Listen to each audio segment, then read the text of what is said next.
We've taken a lot. It's time to give back. We always say the words, let's protect our world, but there is no any actions happening. Is this how we protect our nature? Earth is now breaking down and can collapse anytime. Me?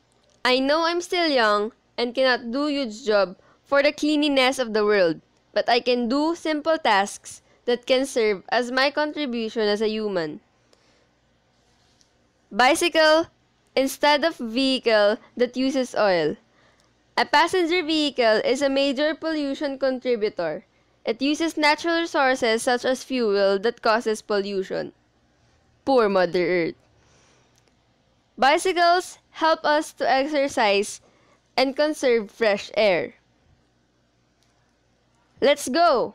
Let's just exercise, relax, and feel the freshness of the air. A small piece of wrapper can give a big effect if we don't throw it in proper garbage bins. I know that people are too lazy to look for trash cans.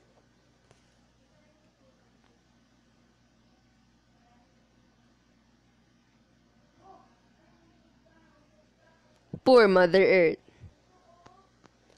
But if we don't avoid this mannerism, Mother Earth and our lives too are getting closer to danger. Plastic bottles? Poor Mother Earth? No! You can recycle it and make a pot. Only a quarter and a plastic bottle and good to go. You did not just recycle, you also made another reason for our planet to smile and not give up.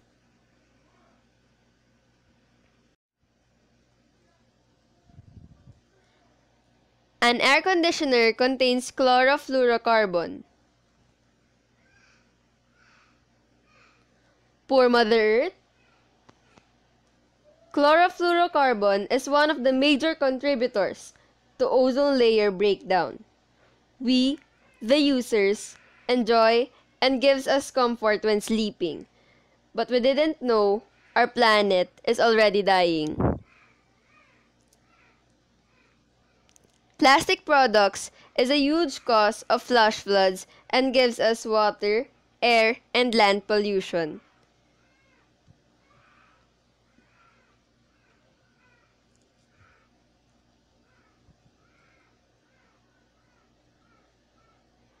Poor Mother Earth! Use eco-friendly bags rather than plastics to avoid pollution and help Mother Earth to be beautiful just like before. Earth is now crying and asking for help. It's the smallest thing, but possibly the grandest gesture you can do today. If you did, you've taken a step, an action that helps our only planet, the planet we depend on and cling to breathe easier. We are the only hope of our planet. Caring for the world is caring for our one and only home.